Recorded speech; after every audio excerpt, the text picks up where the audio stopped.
Everybody, welcome to SVL Free News and Views. This is Friday, July the 6th. Hope you all have had a great 4th of July week. It's been a good week. I want to thank all of our sponsors, Mitchell College, Randy Marion, Piedmont Healthcare, Fast Fields, Key to Escape, the Escape Room, Statesville Family YMCA, and McDonald's of Iredell County. And one of the main stories we had on SVL Free News today was Nancy Davis sent a press release about, at long last, it's time to splash. The grand opening of the Statesville Splash Pad will take place Tuesday, July 10th at 10 a.m. The new splash pads will be located adjacent to Bentley Community Center, 1410 3rd Street. The public is invited to attend following a brief ribbon cutting and ceremony. The splash pad will be open for the summer.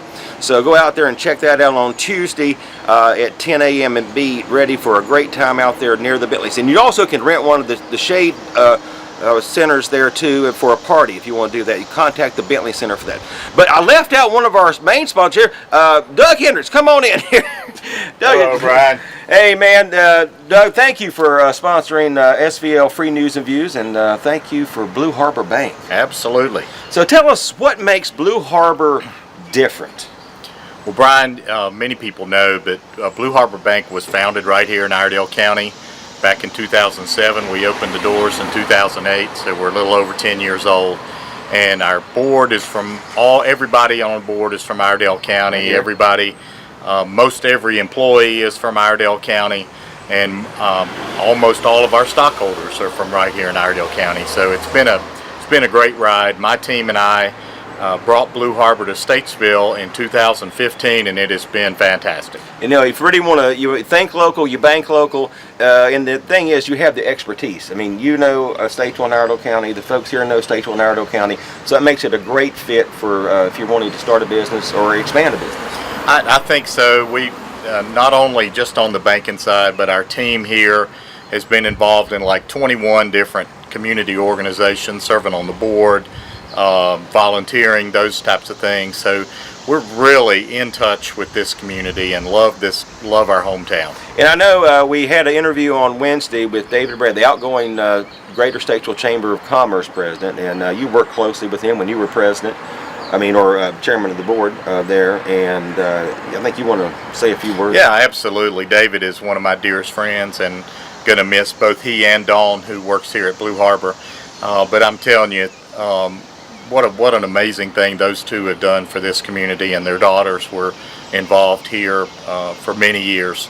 So I'm just very excited for David, and I know that's going to be Athens, Georgia is just an amazing town. That's right. It's so amazing. We're excited for them. Well, we have to go down to a dog game. Go Dogs! Is that right? Ouch! Ouch! That's right. So, well, thank you very much, Doug. Thank you again for being a sponsor here. And you know, you may have heard me talk about agriculture is king in Iredell County. Absolutely. And I was out on Bristol Drive the other day and went out to the Cooperative Extension Agency, and I didn't know they had a demonstration garden. So this segment here is about the demonstration garden, Martha Hazelton. So take a look. Let's take a look. Thank you, Doug. Awesome. Thank you, man. Brian.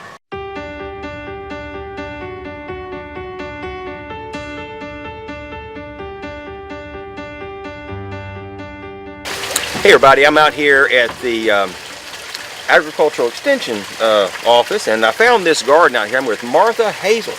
Martha, how you doing today? Doing well, thanks. Glad to have you join us. And what is this? It's a demonstration garden?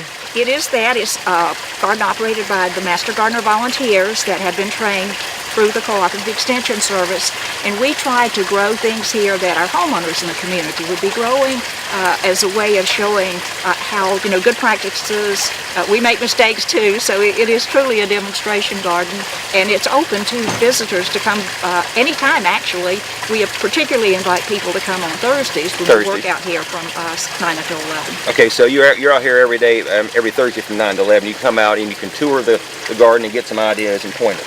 Absolutely, or if you have a problem, if your tomatoes are acting up and you don't know what's wrong with them, bring us a sample and we'll try to determine together what has caused it and how it can be fixed if we can fix it. So what is the process to become a master gardener? How do you become a master gardener?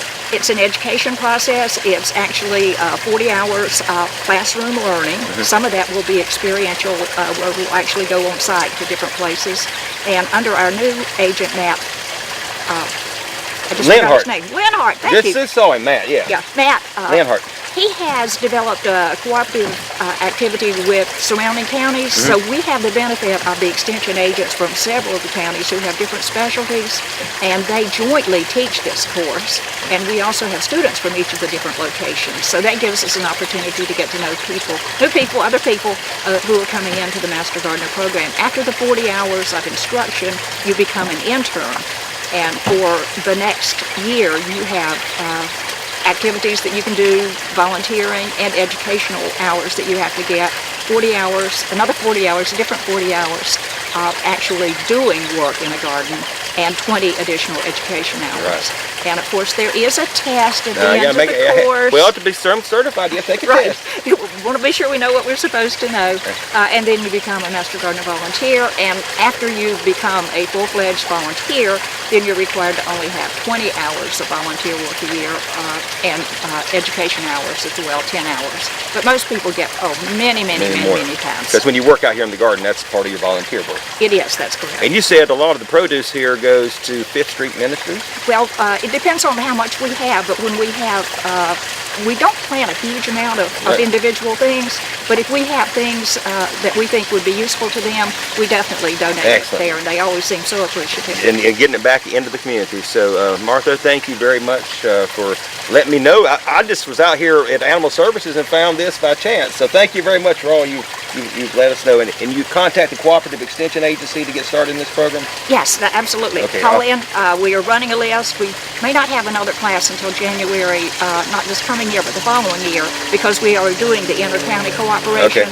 So it's 1 year on, 1 year off. Okay. Is sort of what we're doing now. But yeah, come join us. Come and join us. Okay, Thank so you there very you much. have Martha Hazelton at the Cooperative Extension Agency, right in front of the animal shelter, and also behind the Cooperative Extension. They can give you all kind of advice on gardening. So they're out there on Thursdays in the morning. So if you are a gardener or want to become a master gardener, go see Martha Hazelton. Also, while I was out there, I went to Animal Services. You know, there's a issue going around now about distemper with dogs. They can't accept any dogs right now. So I talked to Alicia DuBois about what you can do about distemper, and also about adopting either a cat or a dog. So listen to what Alicia has to say about that. I'm out here at Iredell County Animal Services. I'm here with Alicia DuBois. Yes. Is that correct? DuBois. DuBois. I'll get it right. Okay. And your role here at the Animal Services is? I'm the volunteer and public outreach coordinator. Okay. And we're going to show some pictures right now, or some film. I got some volunteers in there with the kittens. Yes. And so how do you become a volunteer at the animal shelter? So it's a simple application process. You fill that out. Let me know a little bit about yourself, your experience with animals, your interest in learning more about animals. Right. We do a brief interview process just so I can get to know the volunteer a little bit better. We do a quick screening through HR. All of our volunteers are screened by Human Resources. And then we do a brief orientation and get you started here. Okay. So, but right now, you may have heard there's an issue going around about distemper. What is distemper? Now, we couldn't get any footage of the dogs because they're in quarantine, correct? Yes, we have all of our dogs kind of set back so that they can get nice and healthy, and we're waiting for some testing to make sure everybody is nice and healthy before we release any dogs or bring any more dogs into the building. So what is distemper? So distemper is a viral infection. It can travel between dogs and wild animals. It does not, there's a strain of distemper that only affects cats, not dogs or wild animals, and it often, you'll see signs of upper respiratory infections like nasal discharge, eye discharge. The dog will get kind of lethargic, so those are definitely signs to look out for if you're worried about distemper. So if you have a pet and it gets distemper, what happens? So they have to undergo veterinary treatment. The best thing you can do to prevent distemper is to have your animal vaccinated. Right. It's a very common vaccination that your vet will want to keep up with every year, and that'll prevent them from ever contracting distemper. And as a responsible pet owner, it's always good to have update on rabies and all those other shots. Absolutely. All the time. Yes. Okay, so let's transition a little bit to, if you have a problem with feral cats or dogs that don't look like they have a home, what should you do?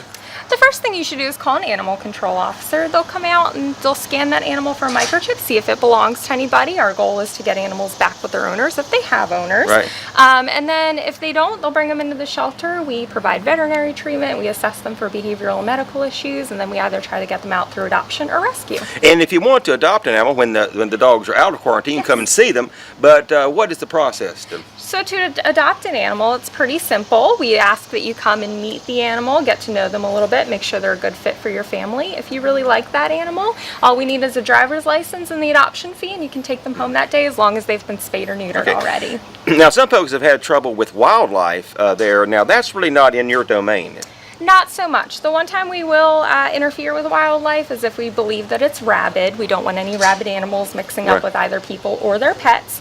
You'll want to call North Carolina Wildlife. If you go online, you can find their hotline number pretty easily to contact them. And if anybody gets bitten by a dog, are you legally responsible to have to report that? Yes, you will want to report that. That way that everybody involved can get the proper care that's needed in a bite situation. And then you'll go through and make sure the dog has all the shots and everything. Yep, if not, it has to come in for quarantine too. Yeah, absolutely. We treat it on a case-by-case basis. Okay, so Alicia encourages anybody who's looking for a pet to come out and see the dogs when they get out of quarantine. Yes. And also, the kittens are ready to go. Yes, we have lots of cats looking for new homes. They're super cute, super playful. So if you're looking for a new cat to add to your home or a kitten, we have plenty for you. Okay, so Alicia, thank you for all you do, and come on down. And the address is 430 Bristol Drive in Statesville. right near where they're getting ready to build the Public Safety Center. Yep, can't miss it. Can't miss it. So thank you very much for all this information. Come on down and see what you can take advantage of here at the Iredell County Animal Service. Hey, so there you have it, our show for Friday, July the 6th, and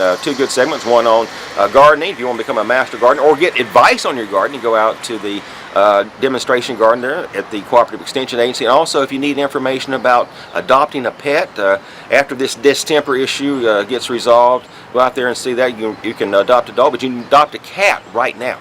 So if you go into SVLfreenews.com and sign up now for the email edition, we'll have another show for you on Monday. So everybody have a great weekend, and we'll see you right here on SVL Free News and Views.